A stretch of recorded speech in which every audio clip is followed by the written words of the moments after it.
a duk shekara suna fuskantar ƙalubale.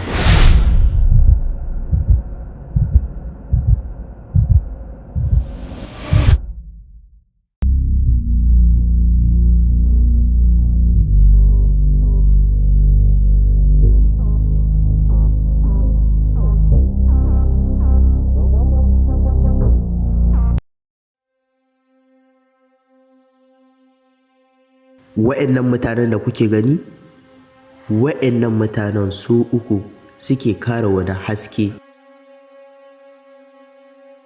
Saboda me suke kare wannan haske?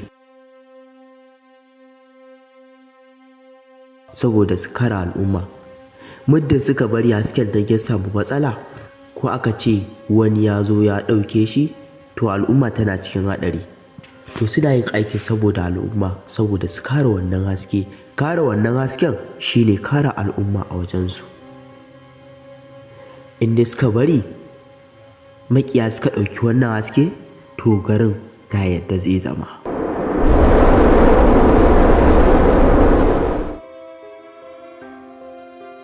Da yake su ne 'yan baiwar da za su iya kare wannan haske, saboda kowannensu yana da wani ƙarfi na musamman a cikinsa. A taƙaice ne sunan tawagar tasu Jarumai. A duk shekara suna fuskantar ƙalubale na kawo hasken nan hari. To wannan shekarar ma suna ji a jikinsu za a kawo wannan hasken hari. Shi isa suka zo gaban wannan haske domin su kare shi, domin su ga waye zai kawo hari domin su tare shi. Sun sha ganin bala'i'uka kala-kala.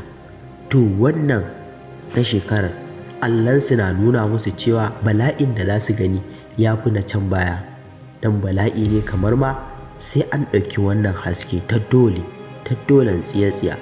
Su kuma sun ce ina ba za su bari a ɗo wannan haske ba, saboda in suka bari aka ɗo wannan haske al'umma tana cikin haɗari.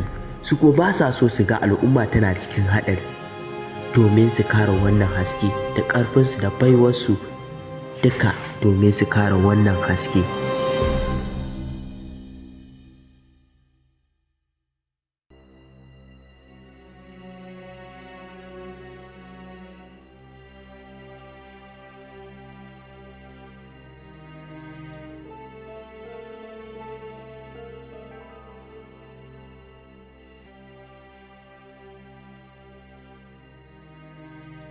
Tabbas muna da babban aiki a gabanmu.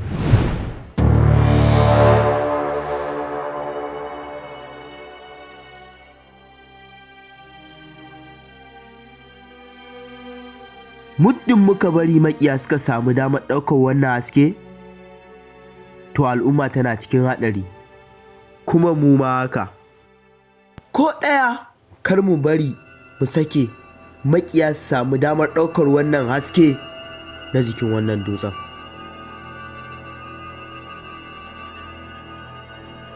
To kai wani irin ƙarfi ka tare da domin kare wannan haske?